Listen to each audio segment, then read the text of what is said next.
दोस्तों, पाकिस्तान को बर्बाद कर गया। भारत का जल, ब्रह्मास्त्र पानी की कमी से पाकिस्तान में मची त्राहिमाम खाली हो गए। पाकिस्तान के डैम चिनाब नदी के बहाव वाला पानी हुआ 22% तक कम।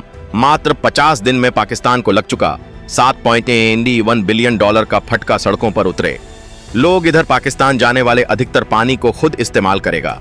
भारत रॉकेट रफ्तार से बने प्लान, दर्जनों नहरों और सुरंगों का चल रहा काम 6 राज्यों को मिलेगा। पानी बिजली से बनेंगे पावर हाउस।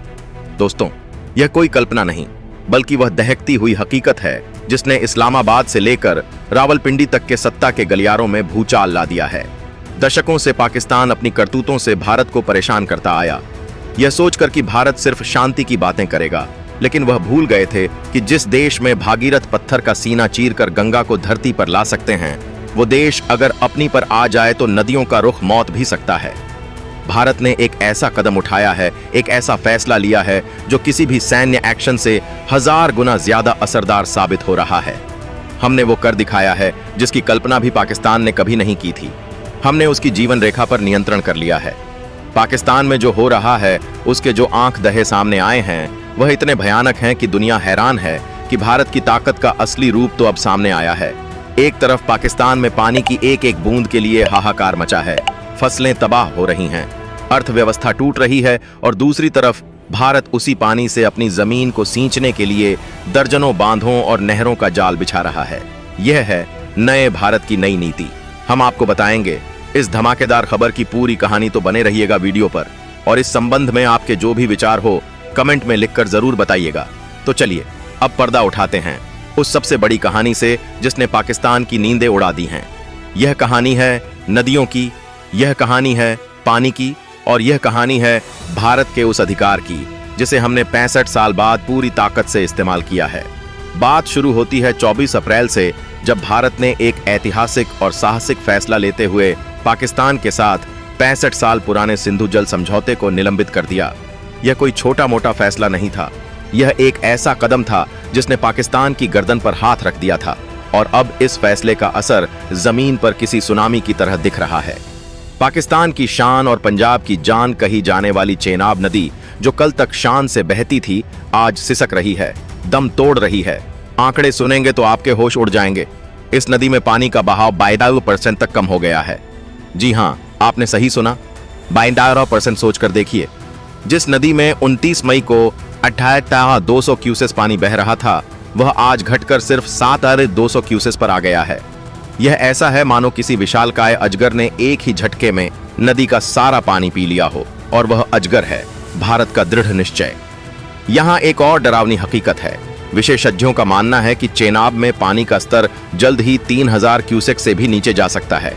इस स्तर को डेड लेवल कहा जाता है, यानी वो स्थिति जब नदी लगभग मर जाती है। यह सिर्फ एक नदी के मरने की बात नहीं है, यह 6-5 करोड़ किसानों के सपनों के मरने की कहानी है।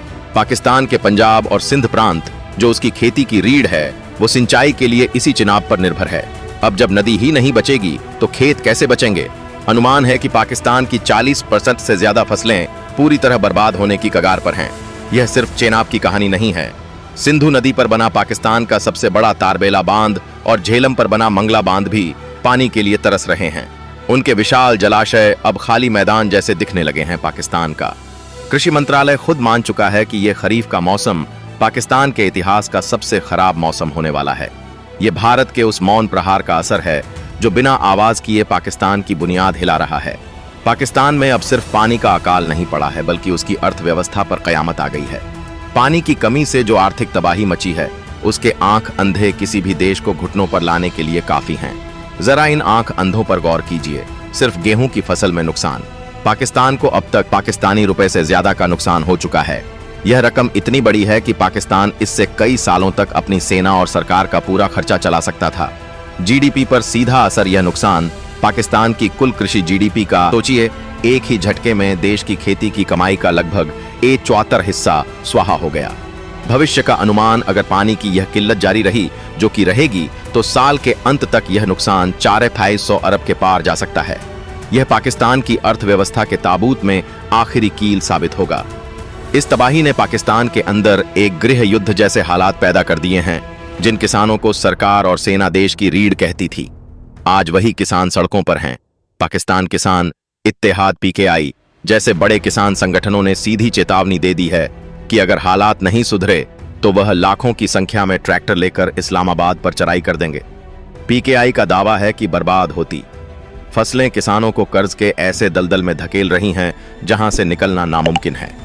लाखों किसान परिवार आज भूखे मरने की कगार पर हैं। पाकिस्तान के पंजाब प्रांत के किसान नेता खुलेआम कह रहे हैं कि पानी की समस्या अब एक नेशनल इमरजेंसी बन चुकी है। इसका असर बाजारों में दिखने लगा है। खाने पीने की चीजों के दाम अभी से आसमान छू रहे हैं। जो देश दूसरों के लिए परेशानी खड़ी करता था, आज अपने ही लोगों का पेट भरने के लिए संघर्ष कर रहा है। यह है कुदरत का इंसाफ जो भारत के हाथों से हो रहा है। अब बात करते हैं पाकिस्तान की बेबसी की। एक तरफ भारत पूरी शान से अपने हक का पानी रोककर अपनी जमीन को सींचने की तैयारी कर रहा है, तो दूसरी तरफ पाकिस्तान गिड़गिड़ाने पर मजबूर हो गया है। जब ताकत काम नहीं आती तो इंसान चिट्ठियां लिखता है। पाकिस्तान भी वही कर रहा है। पाकिस्तान की गिड़गिड़ाहट के सबूत पिछले कुछ हफ्तों में पाकिस्तान भारत को 4 बार आधिकारिक चिट्ठियां भेज चुका है। यह चिट्ठियां पाकिस्तान के जल संसाधन मंत्रालय की तरफ से भारत के जल शक्ति मंत्रालय को भेजी गई है। इन चिट्ठियों में सिंधु जल समझौते को फिर से बहाल करने की गुहार लगाई गई है। इनमें से एक चिट्ठी तो भारत के ऑपरेशन सिंदूर के ठीक बाद भेजी गई थी, जो दिखाता है कि भारत के हर एक्शन का असर उन तक कितनी गहराई से पहुंच रहा है। लेकिन अब भारत किसी की सुनने वाला नहीं है। यह चिट्ठियां अब विदेश मंत्रालय के पास हैं और भारत का रुख साफ है। पहले अपनी हरकतें सुधारो, फिर पानी की बात करो।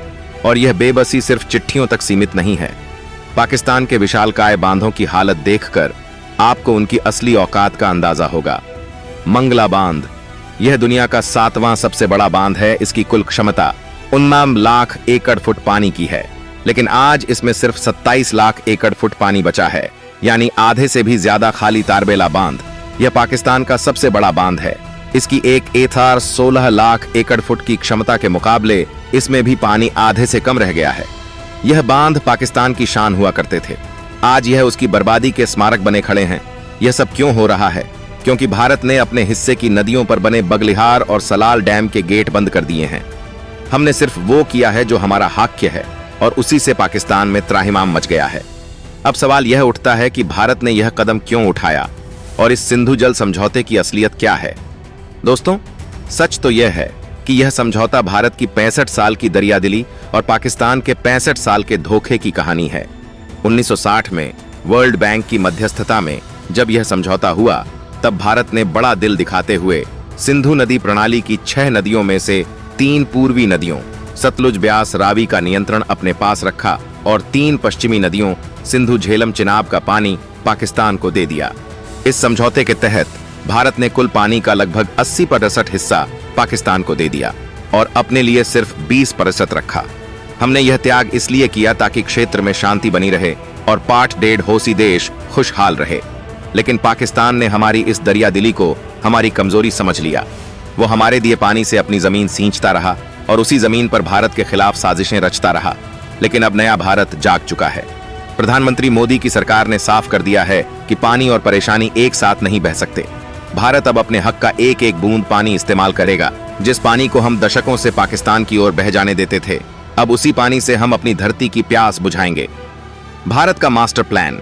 भारत इस पानी को जम्मू कश्मीर, पंजाब और राजस्थान के सूखाग्रस्त इलाकों तक पहुंचाने के लिए एक विशाल नेटवर्क बना रहा है।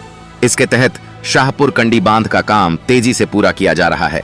कई बड़ी बड़ी नहरों और सुरंगों का निर्माण हो रहा है जो इस पानी को भारत के खेतों तक पहुंचाएंगी। ऊंज और रावी नदी पर नए प्रोजेक्ट्स शुरू किए गए हैं। यह है असली सर्जिकल स्ट्राइक। बिना शोर शराबे के, बिना एक गोली चलाए, दुश्मन को उसकी असली जगह दिखा देना। यह चाणक्य की नीति है जो कहती है कि दुश्मन को हराने के लिए उसकी शक्ति के स्रोत पर प्रहार करो, और पाकिस्तान के लिए पानी ही उसकी शक्ति का स्रोत था जो अब भारत के नियंत्रण में है। तो दोस्तों, तस्वीर अब बिल्कुल साफ है। एक तरफ एक देश है जो अपने अतीत की गलतियों से सबक लेकर अपने हक के लिए खड़ा हो रहा है, और दूसरी तरफ एक देश है जो अपनी ही करनी की वजह से बर्बादी की खाई में गिर रहा है। भारत का यह कदम सिर्फ एक राजनीतिक या सामरिक फैसला नहीं है, यह एक संदेश है। यह संदेश पूरी दुनिया के लिए है कि भारत अब किसी भी कीमत पर अपनी सुरक्षा और अपने सम्मान से समझौता नहीं करेगा। यह संदेश उन ताकतों के लिए है जो सोचती थीं कि वो भारत को उलझा कर रख सकती हैं, और सबसे बढ़कर यह संदेश हमारे पड़ोसी देश के लिए है कि अब सुधर जाओ, क्योंकि पुराना भारत अब जा चुका है। यह नए भारत की नई विदेश नीति है जो गाजर और छड़ी दोनों का इस्तेमाल करना जानती है। 65 साल तक हमने गाजर दी, अब छड़ी का वक्त है। आज जब पाकिस्तान के खेत सूख रहे हैं तो उन्हें याद करना चाहिए कि उन्होंने भारत के दिए जख्मों को कैसे हरा रखा था। आज जब उनके लोग पानी के लिए तरस रहे हैं तो उन्हें सोचना चाहिए कि उन्होंने शांति की उम्मीदों को कैसे तोड़ा था। इस पूरे मामले पर आपकी क्या राय है? क्या भारत का सिंधु जल समझौते को निलंबित करना सही फैसला है? क्या भारत को पाकिस्तान पर यह दबाव बनाए रखना चाहिए? अपनी राय कमेंट सेक्शन में जरूर बताएं। धन्यवाद।